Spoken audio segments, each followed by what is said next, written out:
오늘 본문 1절에 보면 하나님께서는 이스라엘에 7년 동안 기근이 임하리라고 계시하십니다. 전에 엘리야 때에는 3년 반 동안 기근이 임했지만 지금 엘리사 때는 흉년의 기간이 2배나 더 많아졌습니다. 왜냐하면 그만큼 이스라엘의 배교 행위는 점점 더 깊어졌기 때문인 거죠. 따라서 오늘 본문에 보면 하나님께서는 이스라엘의 7년의 기근이 임하리라고 말씀하고 계십니다. 오늘 본문에 보면 엘리사는 이스라엘의 7년 기근이 임한다는 사실을 수넴 여인에게 이제 알리게 됩니다. 이 무명의 여인은 전에 엘리사를 환대하던 중 아들도 낳게 되었고, 또한 이 아들이 죽었을 때 엘리사가 다시 살려주기도 하였던 그런 절친한 사이였습니다. 그리하여 이 무명의 여인은 엘리사의 말대로 이스라엘을 떠나 블레셋에 가서 7년 동안 이제 거주하게 됩니다. 7년이 지나서 수넴 여인은 다시 본국으로 돌아보니 자신의 집과 토지 등이 다 다른 사람의 소유가 되어 있음을 이제 알게 되죠. 그리하여 수넴 여인은 자신의 재산을 되돌려받고자 이제 왕에게 호소하러 나가게 됩니다. 그 당시 이스라엘의 토지법은 토지의 소유주가 사람이 아니라 하나님이라는 그 근본적인 원리에 이제 입각해 있었습니다. 따라서 토지 매매는 원칙상 금지되었던 것이죠. 물론 어쩔 수 없이 땅을 타인에게 넘기는 일도 있었습니다만 어쨌건 이제 토지는 하나님의 것이었습니다. 이러한 경우에는 이제 토지를 잃은 사람은 이제 언제라도 능력 있으면 토지를 되찾을 수 있었고, 또 본인이 가능하지 않다면 친척 가운데 재력을 갖춘 사람이 이제 토지를 이제 찾아서 회복시켜 주는 그런 의무를 가져야 했죠. 이 모든 일이 불가능할 때는 희년에 이제 또 땅을 찾을 수가 있었습니다. 이처럼 토지는 끝내 원 소유자에게로 돌아가야만 했던 것입니다. 4절에 보니까 수넴 여인이 이제 왕에게 찾아왔을 때 왕은 엘리사의 사환인 게하시와 대화를 나누고 있었죠. 왕은 일종의 호기심에서 엘리사에 대해서 이제 알고 싶었던 것이죠. 게하시는 엘리사의 그 수많은 사역들을 이제 이야기하던 중 수넴 여인에 대한 그 이야기도 더불어 하게 됩니다. 바로 이때 수넴 여인이 이제 왕을 이제 찾아뵙게 되는 것이죠. 그녀는 왕에게 자신의 처지를 말하면서 재산을 되찾을 수 있도록 이제 호소를 하게 됩니다. 옆에서 듣고 있던 게하시가 자신이 말한 여인이 바로 저 여인이라고 이제 말해주고 있었습니다. 왕은 수넴 여인에 대한 얘기를 감동적으로 듣고 있던 중에 그 여인을 직접 만나게 되니 참으로 기뻤습니다. 왕은 이제 수넴 여인에게 그녀가 겪었던 일들에 대해서 또한 이제 자세히 상세히 듣게 되죠.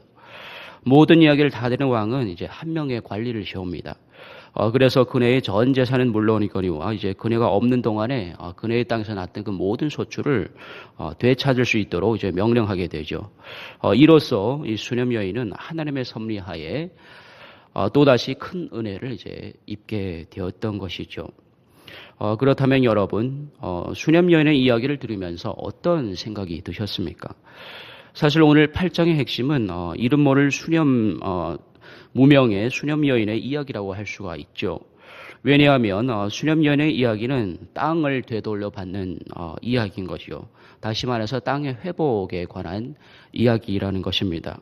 창세기 3장에 보면 하나님께서는 이제 아담과 하와더러 동산의 각종 이제 열매는 먹되 동산 중앙에 있는 선악을 알게 하는 나무의 열매는 먹지 말라고 명령하셨죠. 먹는 날에는 정령 저주를 받을 것이라고 이제 말씀하셨습니다. 그러나 아담과 하와는 이제 유혹에 못 이겨 선악을 알게 하는 그 나무의 열매를 따먹게 되죠. 그런데 여러분, 실제로 저주를 받은 것이 누구였죠? 아담과 하와로 말미암아 3장에 보니까 땅이 저주를 받게 됩니다. 그래서 그때부터 하나님이 보시기 심히 좋았던 그 땅이 가시를 내고 엉겅퀴를 내게 되죠. 오늘 본문에도 이스라엘의 범죄로 말미암아 땅이 7년간 저주를 받게 되죠. 그래서 어떻게 됩니까? 기근이 생기고 흉년이 들게 되죠. 여러분, 그래서 이제 100%는 아니지만 그리스도인이 하나님의 말씀의 길을 떠나는 것 자체도 죄이지만 하나님 앞에 범죄하게 되면 하나님은 그 사람이 살아가는데 필수에 적원되는 것들이 그 맥을 때론 끊어 놓으신다는 것이죠. 그래서 오늘 본문에도 하나님의 징계의 상징인 기근이 이제 땅에 임하니까 이스라엘에는 7년의 흉년이 들게 되었던 것이죠. 이스라엘이 말씀의 길에서 떠나 살았던 결과로 엘리야 때보다 2배나 더 많은 7년 동안 기근이 이제 임하게 되죠.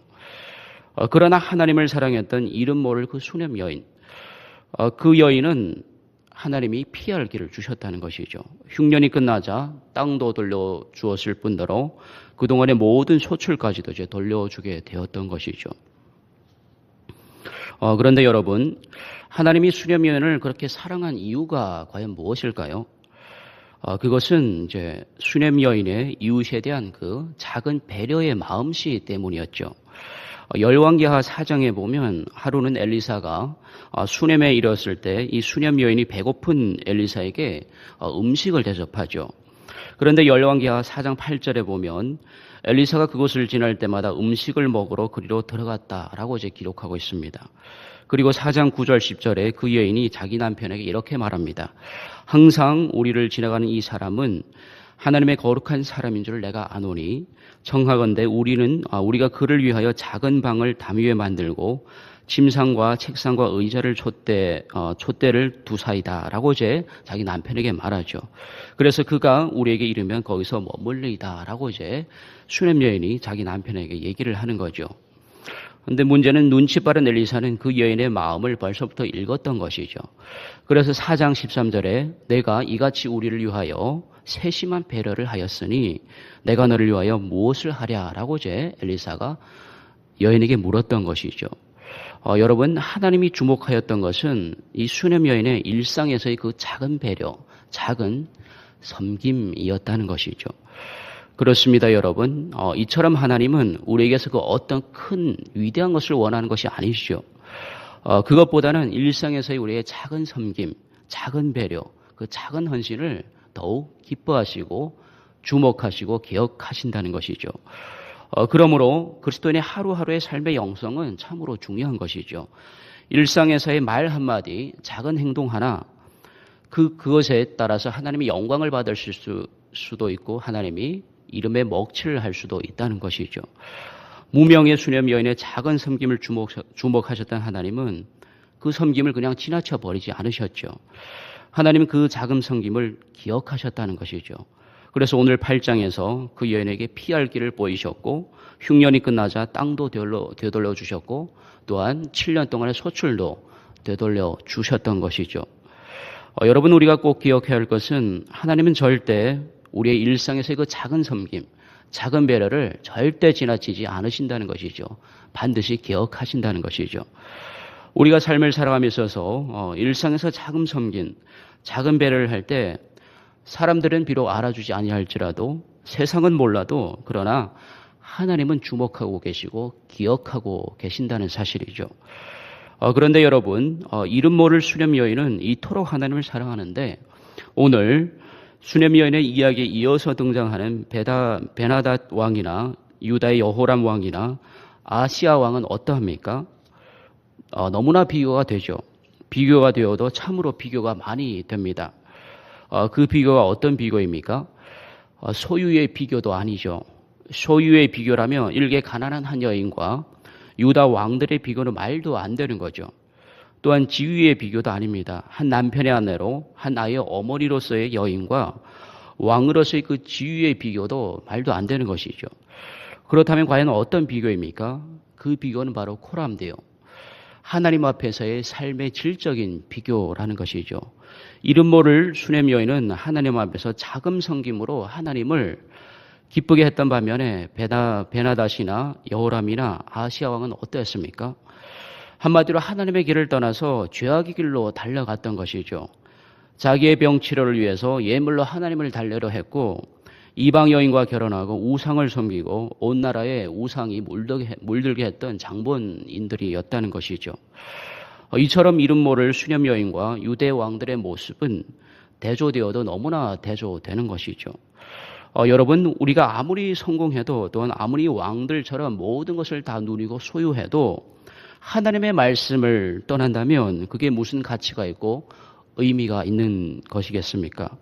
이름 없이 살아도 무명으로 살아도 하나님의 말씀을 기뻐하며 그 말씀을 따라 살면 그것이 가장 질적인 삶이고 하나님이 가장 주목하시고 기억하시는 길이라는 것이죠. 그러므로 성공이, 승리가 우리의 삶의 질을 결정하는 것이 절대 아니죠.